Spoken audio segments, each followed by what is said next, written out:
Jim Harbaugh has some contract demands that were reported by Dan Wetzel on Yahoo Sports. I don't know if you'd call them demands. That was just kind of the word that popped into my head about it. So I'm just going to read a section of his article really fast that gives us a good perspective here.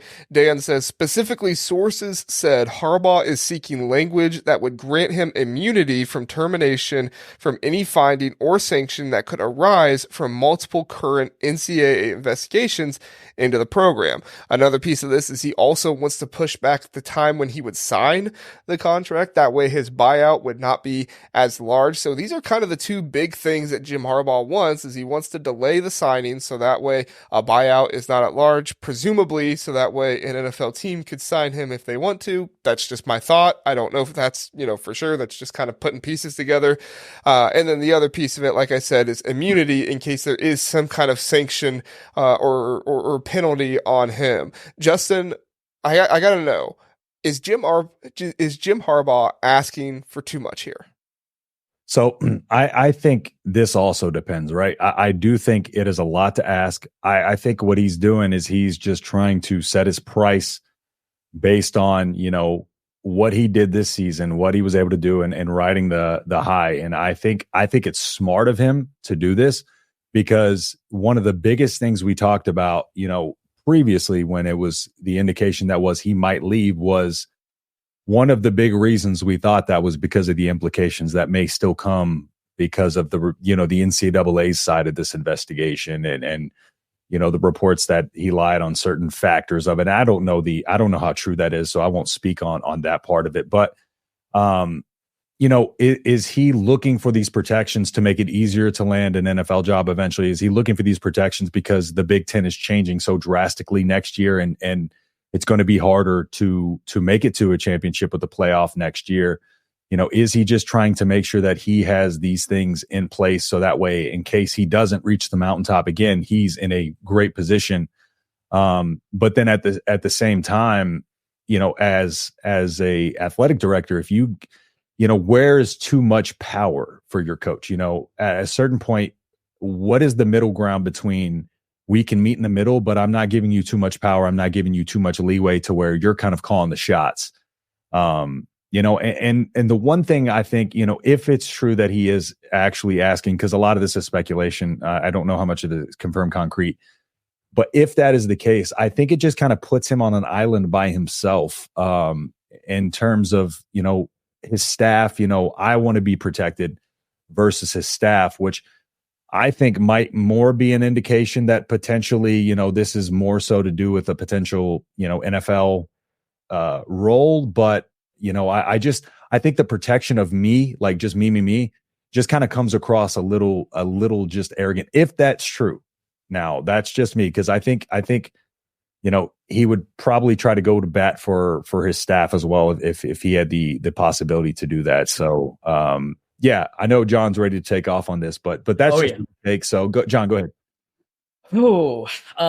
So fun fact, today I actually asked one of the Michigan regents, hey, bud, how's it going with the Harbaugh contract? And, where is it? And can we just give him whatever he wants so we can get this thing done? The man just won a national championship. This was Regent Acker, and Regent Acker responded to me, basically saying he loves Jim Harbaugh, thinks he's the best coach in the country, wants to coach at Michigan for a long time, as long as Harbaugh wants to. He's also not interested in negotiating through the public or through the press. So basically buzz off, but thanks for your post. And so that was fun, and we got to talk about that on air a bit too. So we appreciate Regent Acker for being willing to say anything about it, because right. It's obviously a lot of leaks and a lot of rumors and nothing really confirmed. Do I think there's some truth to Harbaugh trying to get some immunity and some protections in case the NCAA comes down? Yeah, I think there's some truth to that. Why? Well, it's very simple. I think two things can be true at the same time. I think one is that he probably thinks he's innocent and he thinks his coaching staff is innocent. I believe that. But I also think it's fair to try to get some protections in there because the NCAA has proven to be a loose cannon. They just out of nowhere shot the FSU with like a whole bunch of penalties for NIL. Just out of nowhere, just boom, here you go. Obviously they went after Michigan for Burgergate, and a level 1 violation and multiple level 2 violations. And we still don't know what they're going to levy for Stallions. So because of that, I don't blame the guy at all for trying to put in some protections and for saying you can't fire me for cause. If the NCAA just decides they woke up on the wrong side of the bed and, we're going to slap an 8-year show cause on Michigan, so I think it's fair. However, on the other side of the coin, I think he wants to go to the NFL. I think there's a part of him that he's so competitive. He's at the Thanksgiving table with John Harbaugh, who won that Super Bowl, last play of the game, basically, and against his brother, right? Against Jim. So that eats at him. I'm sure it does, because they've been competing against each other since the womb, and they're a very competitive family. And Harbaugh even mentioned it in the press conference. I can now sit at the adults table because my dad won a national championship, my brother won a Super Bowl, and now I won a national championship, so I can sit at the adults table. I mean, that's real. That's really the inner dynamic in that family. So I think he's going to pursue his options. He's going to look at, he met with the Chargers yesterday or today. He met with the Chargers, and he's probably going to meet with the Cowboys. And he's going to vet his options, and he's going to see what will make sense for him for the next couple of years of his coaching career. Yeah, no, I agree with a lot of what you said, John, and people might be surprised at me saying this because I'm an Ohio State fan, but I don't think Jim Harbaugh's being greedy at all. I don't think he's asking for too much at all. In fact, Sonny put up a lot of the thoughts I was having. Harbaugh has so much leverage as a head coach can in today's world. Beloved alum, he took a pay cut before he just won a national championship. I completely agree with Sonny. I think the pay cut thing is huge that he took before. I think the fact that he was willing to be there for the rest of the university during the COVID times as well, I think that gained him some huge social leverage. And at the end of the day, I think he can spend it now because, like you said, John, he probably can go to the NFL if he wants to. And I think it's a smart move by him to wait to sign the contract until he knows he's not going to the NFL.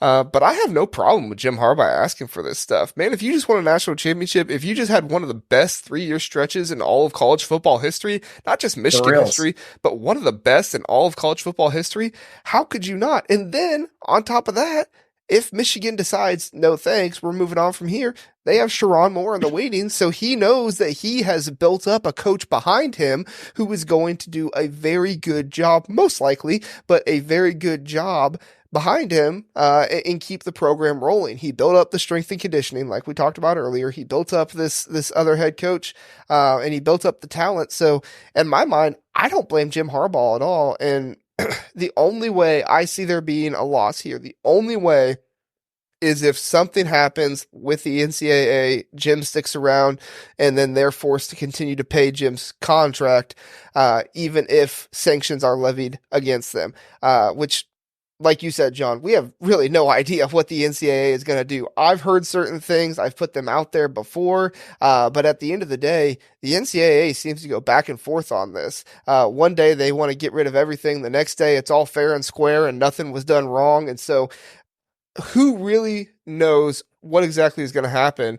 And if I'm Jim Harbaugh, I'm saying, protect me if something does happen because we have a loose cannon NCAA ready to take things out here. So Justin, real quick, let us know. Do you think Jim Harbaugh goes to the NFL next season? Yes or no? Next season?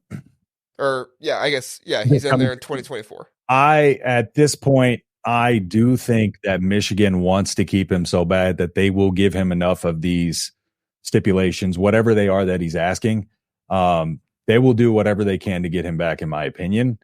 And it's going to come down to whether he likes these open positions right now. And, there's not a lot to choose from.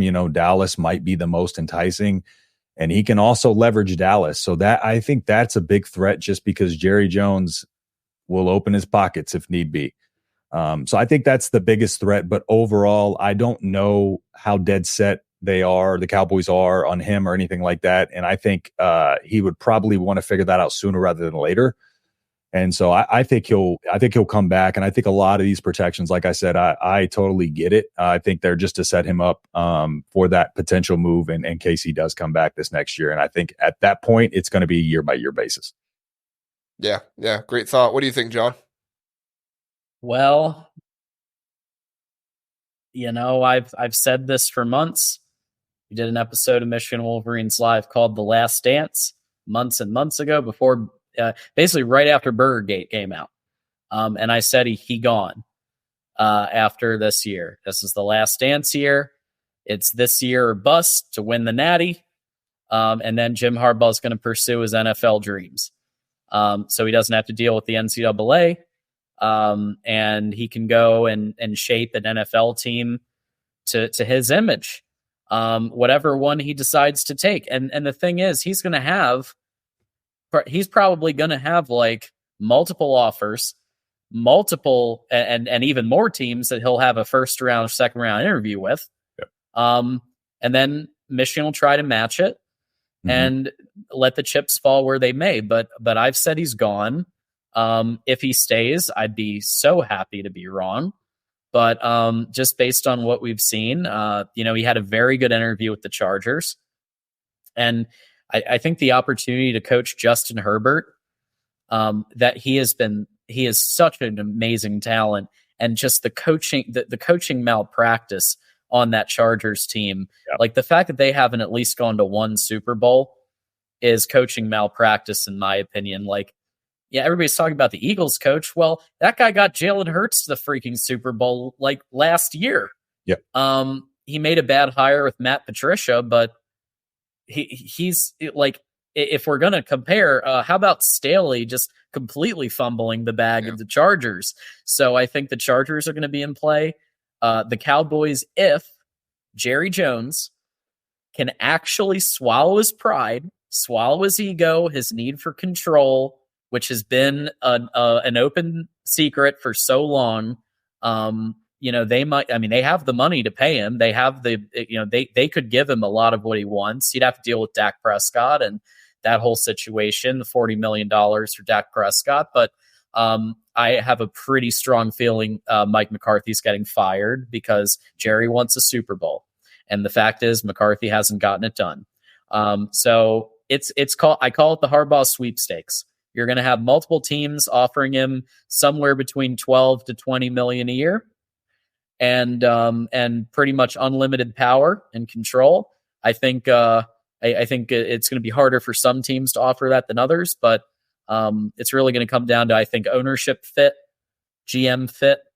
Is he allowed to pick his GM? Because that's something else that he's going to try to do, is pick his GM.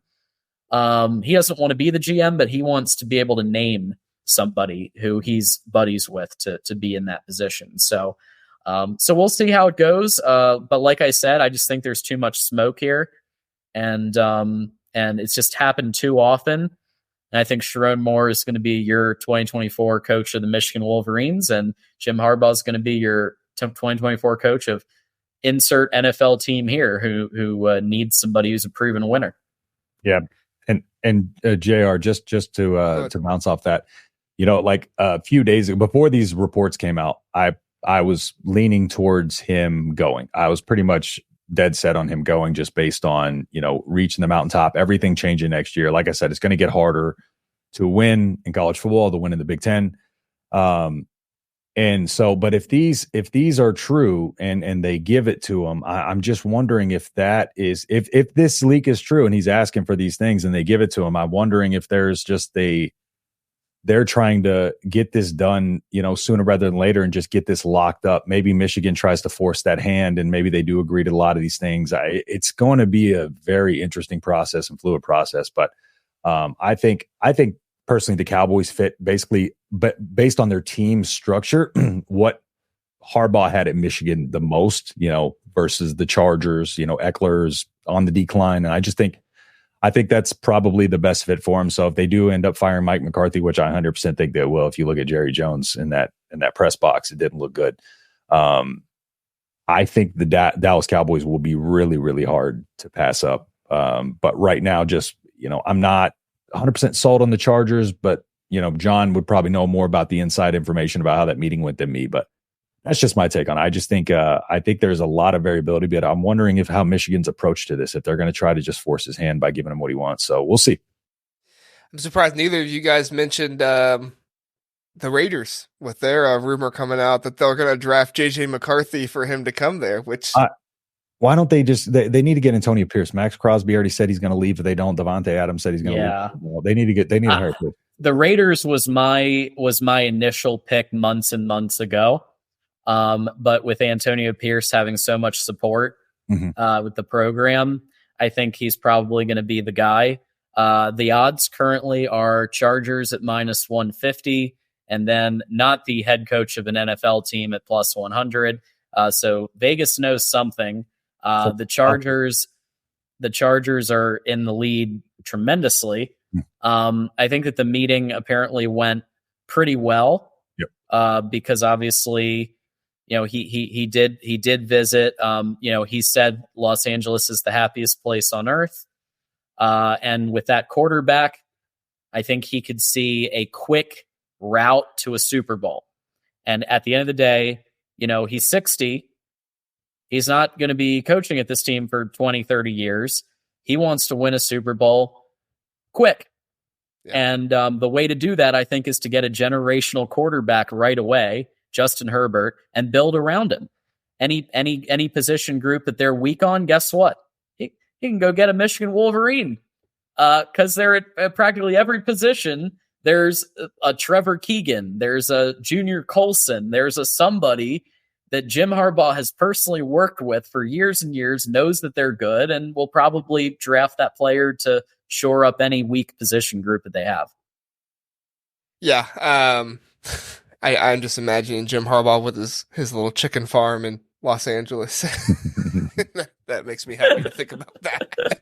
I've been saying from the beginning, I don't think he leaves. I do think the odds changing with the Chargers here. It wasn't like -500 or something like that at one point with Jim Harbaugh staying. And I was like, yeah, no way he's going. But apparently this Chargers interview went really, really well. So I don't know if they know something or they're just going off bets or whatever, but I still am like 55% that he's going to stay because I'm a little stubborn and don't want to say I was wrong, but I probably am wrong. He probably will be moving on, which is not like you said, John, it's not such a bad thing. Sharon Moore is going to be a really good coach for them. I think it's much better he leaves this season rather than last season. So, well, one thing I will say with that, I think the big loss will be that Jesse Minter will most likely go with Harbaugh. Yeah. I think that's the big loss. Good point.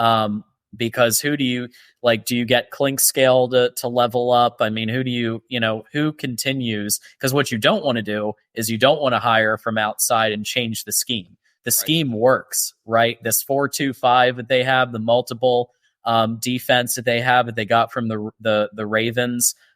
It's clearly working against the team that it needs to work against, which is Ohio State.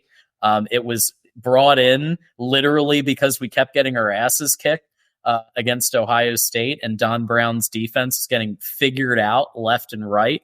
And they brought in, Jim calls his brother, says, hey, can you help me out? Well, yeah, I can give you Mike Macdonald or I can give you Jesse Minter. I'll pick Mike Macdonald. Mike Macdonald does a year, institutes the system, and now Jesse Minter's done it the last 2 years.